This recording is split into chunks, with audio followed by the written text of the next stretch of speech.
Today's video is sponsored by Squarespace.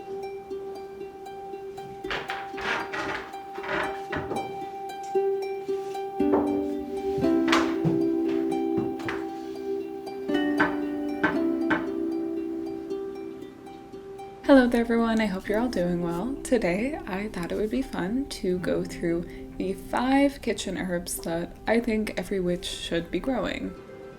These are all fantastic herbs to include in your cooking and also your practice. They're all pretty easy to grow. You should be able to keep them on a windowsill, in a garden, or wherever you have space and light. And they are wildly useful and, well, delicious. Now, of course, there are far more than 5 kitchen herbs that are useful, but I do think these are just very accessible and a good starting point. You can find all of these herbs, plus quite a few more, in great detail in my book, The Green Witch's Guide to Herbal Magic, if you're interested. But today I'll be giving you a pretty good overview of each one. Now, before we get too deep into this though, this video is sponsored, so let's hear a bit more about that. Thank you to Squarespace for sponsoring this video.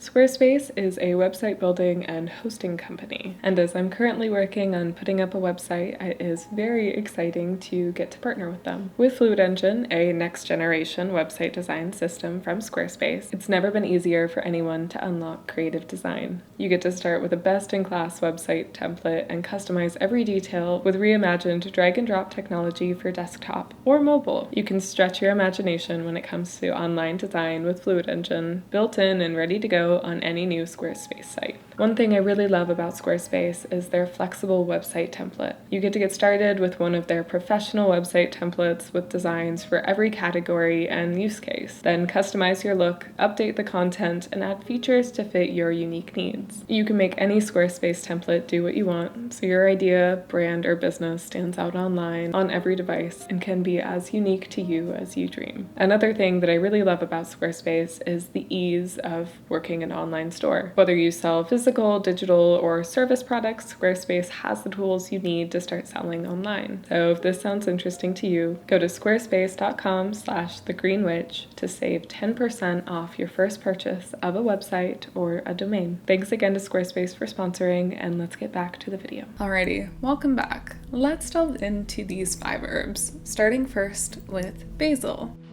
Basil is a beloved culinary herb. It is one of my favorites to cook with. I include it in many different dishes, especially in the summertime. It's something I grew up with. It tastes like home, and it has quite a few magical uses. Basil is a pretty powerful herb in its nature and ties. It is a masculine herb and it ties to the element of fire and the planet Mars. All of these give it a very strong and almost aggressive resolve. In addition to this, magically it ties to quite a few different intentions, and I'll list them off from the greatest in strength to least. Basil ties to love, protection, banishment, purification, prosperity, strength, divination, mental clarity, and healing. It's a very diverse herb and does tie fairly strongly to all of these compared to a lot of herbs that may have loose ties. It has rich folklore when it comes to its use in love spells, a very tricky and careful area of magic, though an interesting one nonetheless. In this sense, it works best to strengthen commitment or bring passion to a relationship, or it can be worn to kind of draw love toward you. It makes a great aid to hearthcraft protection spells, anything of the home truly. Planting basil around the home, keeping it within the home. A lot of folklore suggests it being placed around the corners of the home to offer protection. This is something I do every summer and do really enjoy working with it this way. I find it to be a really good purifying herb, especially when it comes to kind of cleansing away emotions. So maybe after an argument, or if you are going through something difficult, it can be worked with to aid in releasing that energy from yourself or the space. And it ties very strongly to prosperity, something that's noted time and time again. A lot of green, leafy herbs that have strong scents tend to tie to prosperity, but it is a great herb to turn to for any working that ties to prosperity. Of course, there are more uses of basil, but these tend to be my favorites. It's a very useful, very versatile herb, and of course, so good in cooking, so a great one to keep around and grow fresh. After basil, I would recommend rosemary. It's an herb that I use very often in my practice. I absolutely adore it for its protective and purifying properties, and its banishing ties. I've used it in that sense before with great success. I also deeply enjoy adding it to my cooking, and it just is a beautiful herb to have on hand. Rosemary, again, is a strong herb similar to basil, with its ties to the masculine energy, to fire, and to the sun. A little bit of a difference in divergence of path as opposed to the Mars tie of basil, but I will say the sun is still a very powerful and potent planet to be tied to. Magically, it ties, in greatest strength to least, to purification, protection, banishment, healing, memory, mental clarity, love, courage, and sleep. Yet again, another very versatile herb and really useful herb. It is a fantastic purifier. It is currently my go-to whenever I move to a new home or really need to clear out very intense energy from a space. Given its banishing ties, this makes sense. It's also such a wonderful protective herb. It really works wonders here. I have forever been impressed by the power of rosemary. My own workings with it have never faltered, and it's one that I would really recommend. Some of my more curious interactions with it as of late, and something I've tested over many years but have been trying to work on a little bit more, is its ties to memory and mental clarity. This is noted time and time again throughout folklore relating to rosemary, and similar to basil, they share that memory tie. I've been enjoying experimenting with it in focusing spells or things to kind of aid in staying on track. It's an interesting way of working with the herb and something that I think all of us could benefit from time to time. The next herb I want to talk about is thyme, an herb that I don't think I've given enough of a spotlight here before, but it is one of my favorites as well. Honestly, I love all herbs, but it's hard to beat kitchen herbs or common tea herbs, and so you'll always hear me saying that they're all my favorite, but they kind of are. Thyme is the first herb we'll be talking about that really moves across in a different energy pattern. Its ties to the feminine gender, to water, and to Venus really solidify that. Now, any herb that ties to these three is an exceptionally powerful herb as well, but in a very different way. It kind of comes across as that almost mother's love power in the way that a masculine fire Mars herb is really aggressive. This one can still have that power and passion behind it, but there's something more rounded and thoughtful in how it interacts. Magically, ties to purification, courage, healing, sleep, divination, and protection. Personally, I tend to really enjoy its workings with purification and with sleep. It's something that I add almost always nowadays to anything that is meant to dispel nightmares or bring easy sleep. I have been always very impressed with its workings in these senses, and while I don't find it to be a very powerful protective herb on its own, in this setting it can work kind of as a good background protectant. Now, of course, thyme has been very heavily noted to tie to purification. Personally, I have other herbs that I prefer to work with for purification, but it has deep roots in that use, and if that's something that you feel drawn towards with working with this herb, it's a fantastic choice. Now, after thyme, I want to talk about mint, a very beautiful, very versatile, fantastic herb. Also a little bit more unique in its ties.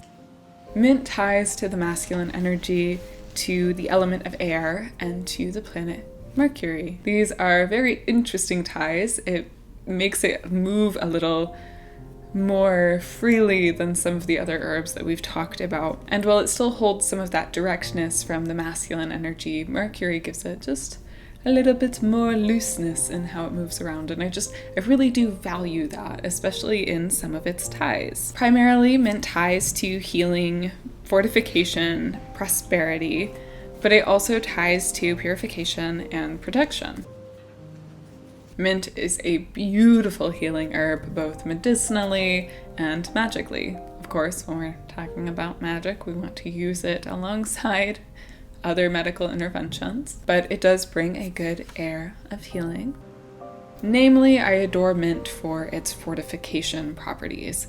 When we're talking about fortification in a magical sense, I like to use this word to describe plants that enhance the power of an overall spell or working. So other herbs that do this include lemon balm or ginger, cinnamon, and clove, not to mention ferns. I really enjoy working with mint over the warmer months for fortifying spells. I find working with the herbs that are in season, of course, add a little bit more power to the working, and mint is a fantastic choice. It's actually becoming one of my favorite choices all year round for a lot of workings that I want to fortify. Of course, that tie to prosperity, again, we have this very fragrant, green, leafy herb. These often do tie to prosperity, and there's good reason for it. They work well. And then, of course, there's still the purification and protection. Typically, I don't really choose mint for those practices. Purification somewhat, more so of the self in my current opinion, but it has been noted to work to kind of cleanse the space of dark spirits or energy that you don't want around. Though I do feel that there are other herbs better suited to this. And finally, let's talk about chamomile. I absolutely adore chamomile. I use it all the time, if you haven't noticed. And well, it's more of a tea herb than a kitchen herb. I feel like it's very much worth mentioning. Besides, I add it into a lot of my baking, so it is kind of a kitchen herb for me. Chamomile ties to the masculine energy, to the sun, and to water. It is again a beautifully versatile herb. Specifically, chamomile ties to healing, calm, sleep, happiness, purification, protection, love, and prosperity. Of course, its ties to healing, calm, sleep, and happiness are its most potent and my favorite to work with, but you shouldn't underestimate its other ties. Healing, it is healing for humans, it's healing for plants. It's nicknamed the plant's physician because when you plant it next to struggling plants, it can help bring them back to vitality. It is such an incredibly calming herb. I adore it in tea. It is really useful to kind of bring yourself down from being stressed out or anxious. A beautiful sleep aid, and it just brings a lot of joy. It's such a beautiful mood herb. I absolutely adore it medicinally and magically for this.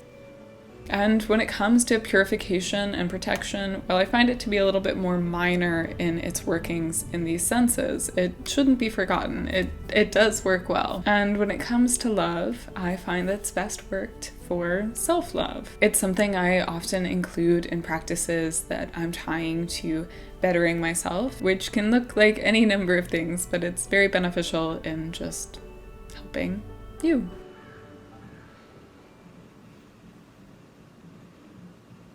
So with that, those are my 5 kitchen herbs that I would recommend to you. They're all very easy to grow, like I said. They can be outdoors, they can be indoors, in pots or in the ground. Of course, it depends where you live, but they should be pretty happy as long as they get some sunlight.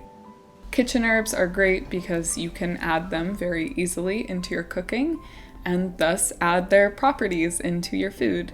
There's a lot of benefits in kitchen witchery and adding intent into the food that you're making, especially through herbs. It's a very easy way to engage with it. And you can work with these specific properties by adding them to your food. Say you're adding basil to a pasta to bring prosperity, or maybe a bit of thyme to a soup to help with sleep. There are so many options and it truly is endless. And best just to experiment. Not to mention, you can also work with all of these herbs to the same benefit dried. I do personally like to grow a lot of the herbs that I work with when I can.